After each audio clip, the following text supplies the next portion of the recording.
Hello everyone, this is Annie Cladd. I'm an extension educator for fruit and vegetable production. I cover the whole state, work on a lot of different projects, and I spend a lot of time working directly with fruit and vegetable farmers, but specifically fruit.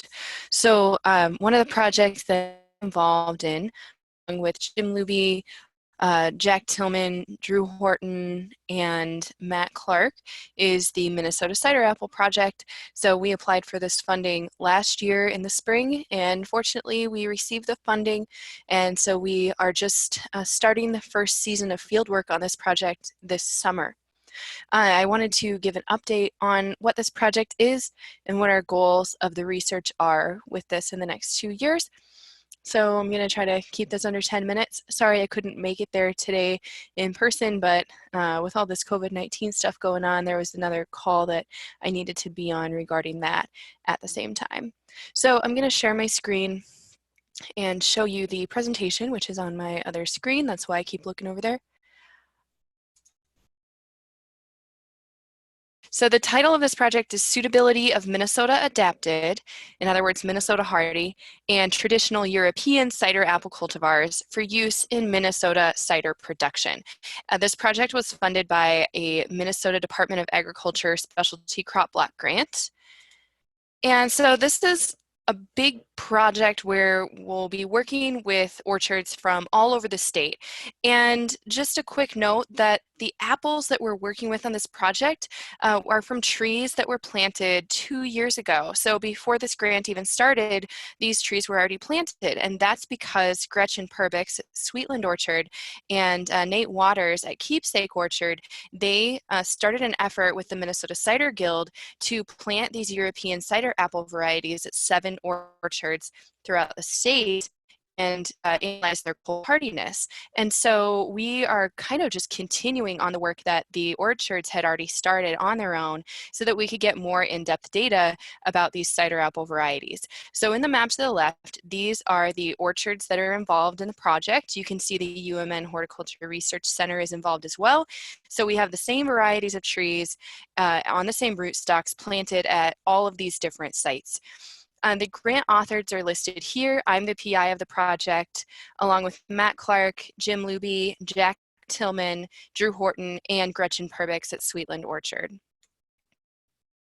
The goal of this project is that we really need to figure out which European cider apple varieties can grow well in Minnesota and which one should we be recommending to growers, and which one should we be recommending to cider makers as well who want to make cider from Minnesota apples. And then the other question is, with our Minnesota adapted varieties, which one of those are going to make good cider, and what are the qualities for cider that they contribute?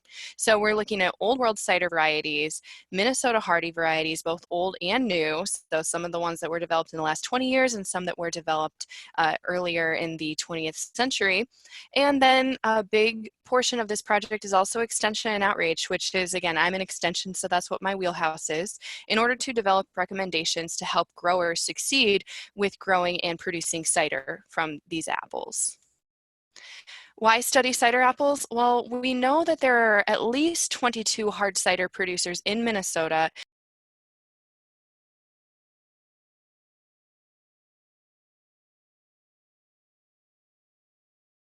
That includes people who are producing just cider and wineries that are producing cider as a secondary crop with their wine. And just to note that cider is considered wine legally. So it does follow the 51% rule, which is that 51% of the fruit that's used in the cider has to come from Minnesota if they are a Minnesota producer. There's also a potential that increasing the amount of cider apples grown here could create a market for unmarketable apples, such as apples that have blemishes, maybe apples that have fallen on the ground even, because these can still be used for cider while they can't really be sold for anything else. And then Minnesota is just well adapted for cider apples for a few different reasons. The biggest one to me is that we have a pretty lively craft beverage culture with so many breweries and cideries popping up around Minnesota. We have a rich history of breeding and growing apples in this state. We have a climate that can grow certain varieties of apples very well, obviously, and we have a lot of apple orchards that are looking for markets for their crops. And so there's a lot of apple orchards that are really welcoming cider as another way to market their apples.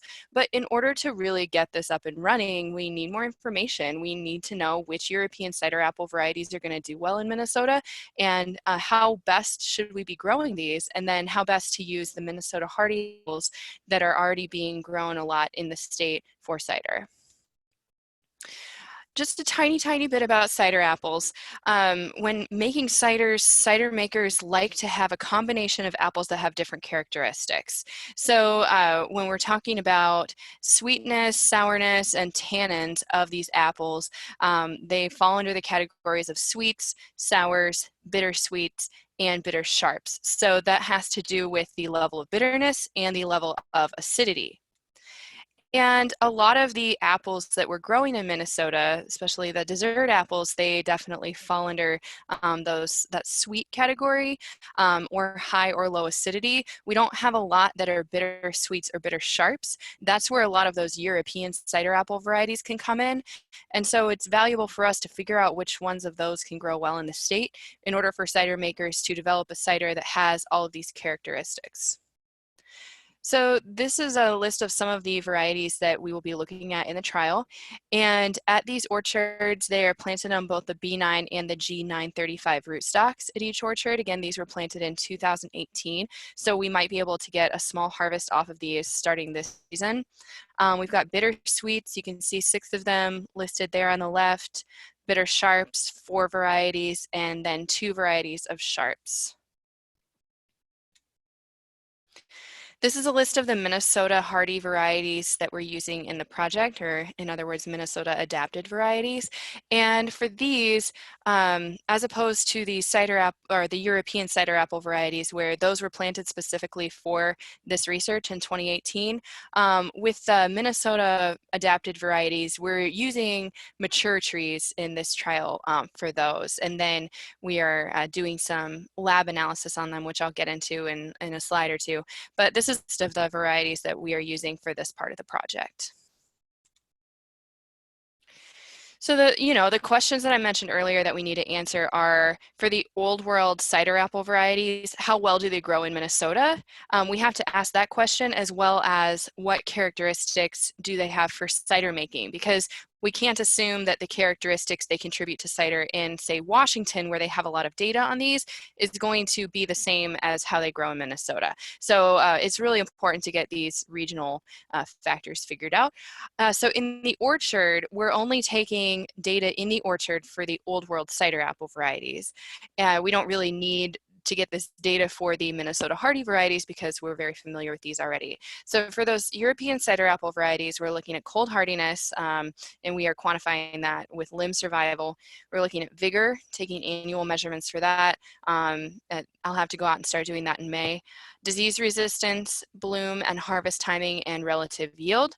And then in the research winery, that's where those Minnesota hardy apple varieties will come in, as well as the old world cider varieties. We'll be looking at fruit and juice qualities, and then with the fermented cider, pH and total acidity, soluble solids, phenolic content, tannin content, and sensory panels. And so Drew Horton is going to be the one taking up the lead in the research winery, looking at all these factors. Jack Tillman is also active in both sides in the orchard and in the research winery. What'll come out of this work? One of the big products that we're going to put out from this work is we want to put together an online guide to producing and using cider apples in Minnesota. So for me, as somebody whose job is 100% extension, I do get questions a lot from apple growers or prospective apple growers saying, I want to get into cider production, what varieties should I plant? And right now, without this data, it's hard to give them data-driven answers to that question.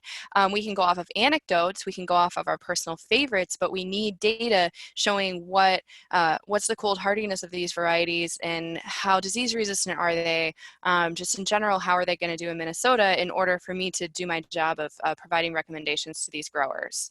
And then we also want to be able to help out cider makers who really want to utilize local apple varieties for their cider. So So hopefully we'll get at least started on answering some of these questions with this research.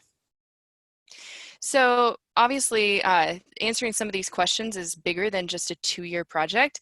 So step 1 in this program is our current project, analyzing some of these varieties and comparing them. But there's a lot of future work that needs to be done. And you look at universities like Cornell and Washington State, and they're several years further than we are on this work, which makes sense. They have really big apple industries in those states, but we're getting started down the same paths that they have been down in their states. So future projects, best management practices for cold climate cider apples. So there's a lot of research projects that could be done in order to determine what's the best way to grow these cider apples in cold climates. And then we also want to look at the economics of high and low density plantings for European cider apple varieties in Minnesota specifically. And then the last one that I'm really interested is looking at the use of dropped and blemished apples in cider, and looking at if you're using dropped apples for these European cider apple varieties, how's the quality going to differ than if you're using the apples straight off trees, and similarly with blemished apples, does it impact the quality, and how well can we use these? So those are just some of the research questions that we may look at in the future. The names in the middle of the screen are the farmers who are involved in this project. You can see we've got several cideries involved, including the HRC. I want to thank all the people involved in this project and who have provided input on it, as well as the HRC Apple crew. All right, so my understanding is that Jim is at this meeting, and so hopefully he can answer any questions that people have. Thank you.